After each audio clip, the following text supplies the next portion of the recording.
Are you a franchisor, whether early or established, looking for tips and tricks and fresh new ideas on taking your franchise company to the next level?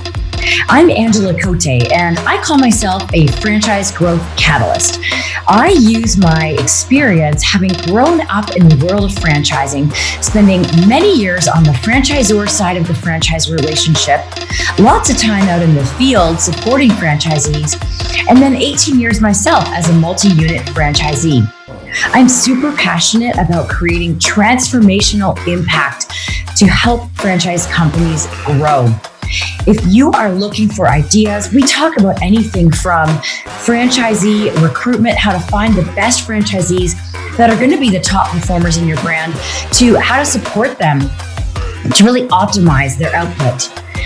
We are more than open to hearing ideas and questions and suggestions. So reach out to me at angela@angelacote.com. Alrighty, let's get started with the Franchise Growth Catalyst podcast. Hello, Angela Cote here, and I'm back with another episode of the Franchise Growth Catalyst podcast. Now, today we're going to do something a little different. Typically, this podcast is geared towards mostly franchisors and people that are currently in business. But today we're going to have a special conversation for people who are thinking of becoming a franchisee. I talk a lot about the DNA of a franchisee, and if you are trying to figure out if you should become a franchisee, this episode is for you. Now, if you are going to invest what might be your life savings and your time and energy into a business that you didn't start yourself, you probably want to make sure that the odds are in your favor based on your natural skills and traits, that it is going to be a fit for you, because you don't want to have that regret a year or 2 years in, especially when there's this big legal agreement that you're going to enter into as a franchisee. So where this comes from is my own background of having been within a franchise company for many years, including having been a franchisee for 18 years, but also all the time I've spent in the field supporting franchisees and just lifting the hood on different franchise companies and really looking at what makes franchisees successful, a top performing franchisee. So as you're listening to this today, I want you to, if you're thinking of becoming a franchisee, take out the ego, let your guard down a little bit with yourself and truly listen. Because if you think that you have the trait, or you try to convince yourself you have any of these traits and you don't, then you could end up entering into this longer term agreement and really regretting it, because, it might be really difficult for you to be successful. So this is all about taking an introspective look. But another tip I have for you is also to ask the people in your network. So within that tip, I actually have 2 sub tips for you. I don't know if that's a thing, but I'm going to call it that. And the sub tips are this. One thing to do is go to your network, go to some people in your network, and ask them about what traits they see in you before you tell them what the DNA of a high performing franchisee is.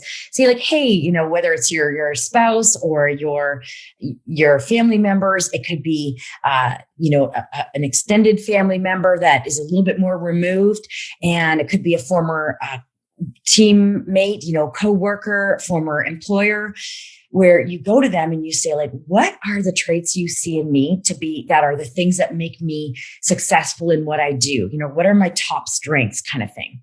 That's one of the sub tips. The second one is to then take this DNA of a franchisee, these traits, and take them to the people in your network, whether it's the same people or other people, and say, what do you think? And have conversation about whether or not you have those traits.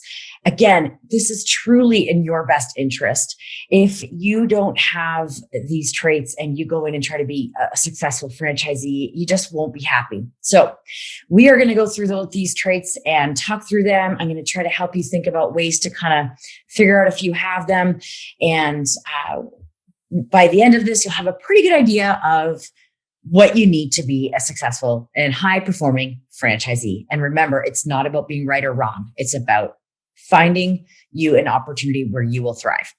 Now, what I have seen is that there's this foundational DNA, Each brand is, of course, going to have some specific DNA. So if it's a fitness business, obviously being interested in health and wellness.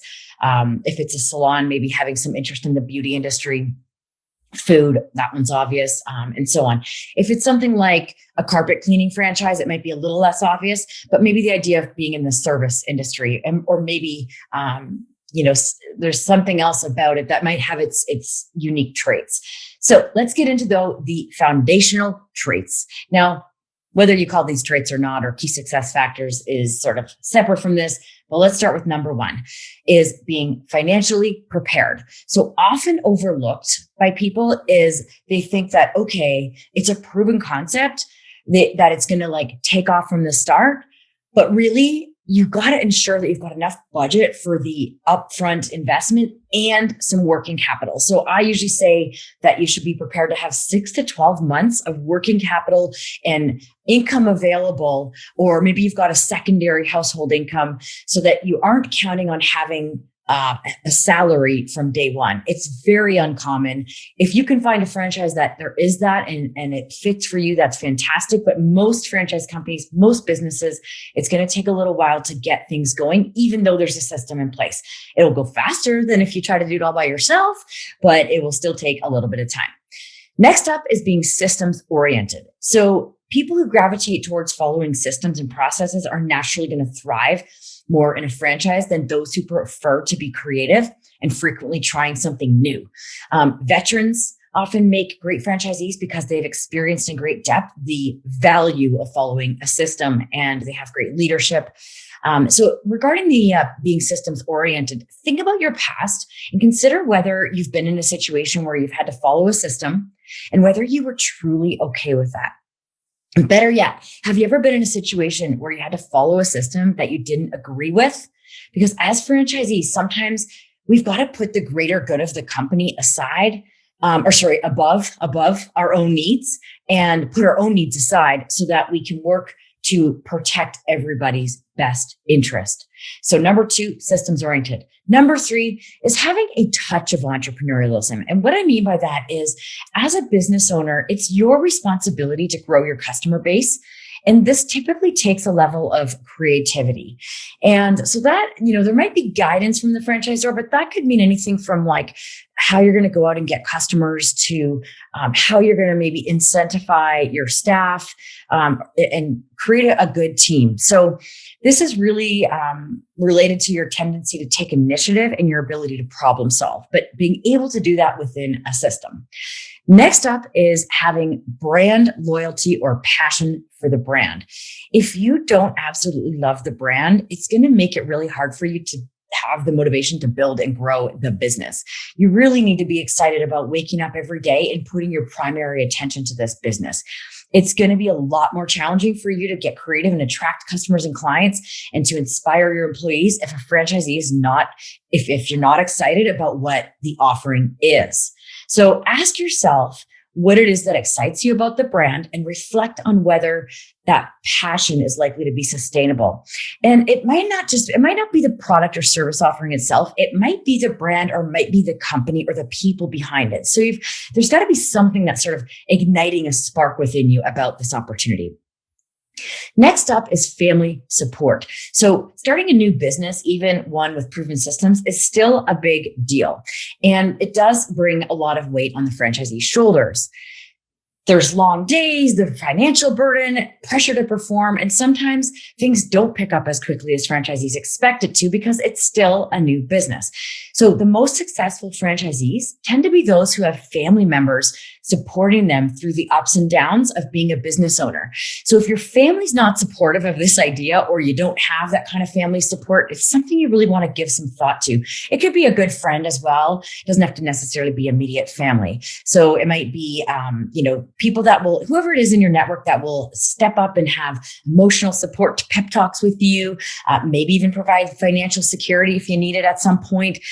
People that will even jump in and work in the business with you. I remember when I was helping open stores all across Western Canada for my family business, M&M Meat Shops, we saw often that the family members would get the training and they would step in on the weekends and just be there to help support the new franchisee. All right, next up is patience. So decisions and upgrades in a franchise typically move a lot slower because the effect of decision making is broader. It affects numerous business operators who invested their life savings as well. So when a new idea comes forward or you have a great new idea, it's not that it should fall on deaf ears. A good franchisor will have systems in place to listen to your ideas, but they need to go through and cover, all their bases. And sometimes that takes time to assess, the franchisee buy-in and whether or not it makes sense to move forward with the decision. So you've got to have patience as a franchisee. Next up is having leadership skills. This one gets missed a lot. People just tend to overlook this because they, again, kind of go in thinking, well, the franchisor is sort of looking out for me and taking care of me. However, in most small businesses, you're often anyway, employing entry-level employees, which requires a special level of leadership and ability to motivate these frontline entry-level employees who are usually less loyal because they're younger or they're, they like to move around, and to be able to motivate them to, show up for their shift and work hard when they're there, even though they're getting paid potentially, minimum wage is critical. So one way to look at whether you've got some leadership skills is to think about what experience you have had as a leader, whether that was coaching a kids sports team, volunteering on maybe the parent advisory council, managing a committee in a corporate role, or maybe you managed a department. Now, if you managed a department, you got to be a little bit careful, because if you've managed people, are they the kind of people that you'd be employing? If you've managed people in a big, corporate situation where the employees are middle management and you were a director, those people are going to operate different than people that are at the entry level wage sort of level of the workforce. So you may not get the same results in the ways that you led that team. So be careful on that one a little bit, but watch or look into your background and your past and see, when you were a leader, were you able to inspire others to buy into what you were trying to get them to do? Is your tendency to be able to motivate and inspire people? Just be careful though, because if your tendency is to always rise to the top and then take over, this might be a red flag for you that indicates you're not going to be comfortable having to follow someone else's system as a franchisee. Next up is being collaborative and team-oriented. Collaborative and team-oriented. So just like on a sports team, franchisees often need to accept decisions that are for the greater good of the overall company, right? And sometimes we need to exercise patience because, as I mentioned, things move slower in a franchise system. And so, there's teammates that need to be heard as well. And so when we collaborate and work together, there is a ton of value because you've got business owners operating the same business that can help each other and really leverage that collective wisdom. But if you're more apt to work independently and not reach out to people, and you're not typically on a team or haven't been on teams in your life, you might find this one a little bit tricky. So consider your past experience with being on a team. And this could be past work experiences. It could be being in sports. It could be a sorority or fraternity, extracurricular activities, or volunteer experiences. And so when you were in those positions, did you appreciate, or on those teams, did you appreciate that you were not alone and had the opportunity to tap into that collective wisdom? Or did you feel more frustrated or annoyed that you couldn't just do what you wanted to do and be able to move on and go from there? So check into that, because you really the more team oriented you are, the more successful you're going to be in a franchise company. And it's very risky for somebody who doesn't really want to work on a team to be in a franchise. Next up, one of my favorites, and this one is probably the most overlooked. And this is also probably one of the most, I'm going to say, important. It is such a key thing, and it is being sales oriented. So contrary to popular belief, I'm out there trying to bust the myth that franchising is turnkey. Franchising brings you the system, but you're still the one that needs to go out and grow the business. So the problem with calling a franchise turnkey is that it can set up a false expectation that the business is going to run and sales will just come pouring in without putting in much effort. In most franchises, the franchisee plays a key part in generating sales for the business. And this can be anything from attending networking events in your local community, which I know that makes people often want to like barf in their mouth, to hosting a charity event to drum up business. Now, you can be creative in how you do sales as long as it's approved by the franchisor. But it's a matter of being comfortable with that idea of getting out there into the community. And if that means in a virtual way, because it's a situation like we're in a lockdown or whatever, being creative and willing to put yourself out there online or however that is to be able to drum up business is so, so critical. And so look at your past and do you have experience with generating sales? If you don't, that doesn't necessarily mean you're not sales oriented. If you look at the traits of natural salespeople, you can even Google this, but you'll see, being extroverted, being social, being dynamic, confident, hardworking. Sometimes it's not all those things, but just maybe some of those things. It doesn't mean you can't be an introverted person that is good at sales and be actually, that's a little tougher being an introverted person with sales. But I guess what I meant to say is like being a little bit more of a quiet confidence can work really well in sales too. But one way or another, you got to be comfortable with sales. All right. So we're getting to the end. We've got a couple more to go here. Being community oriented. So it's really related to the concept of being sales oriented. So being community oriented. People that are comfortable getting out into their community typically do a better job of maximizing their franchise opportunity. So this can be anything from, they're comfortable calling in favors with media people they're connected to. It might be getting more well known as a local franchisee operator through attending networking events, kind of like I mentioned before. So think about your level of connection and sort of effort that you've put into getting out into your community and how that makes you feel. Who do you know in your community that you might be able to leverage, such as maybe other business owners or media people or politicians, local celebrities, you name it. Do you get excited when you think about this? And do you get excited about making and leveraging connections and building relationships? Because if you do, that's a good sign in most franchise businesses. All right, here we go. We're coming to the last one here. This is it. Last one. And this one's probably almost, I'd say, probably equally as important as sales oriented, but they're all very important traits. So I really don't want to rank these because they really all are. They all have their place. So it's grit. Okay. At the end of I don't know why I just said that like that. Okay. At the end of the day, even in a franchise, a business owner is typically going to need to work long hours to get their business up and running. And often unexpected challenges arise that really require you to dig right in. And this ties back to my myth busting statement. Contrary to popular belief, franchising is not turnkey.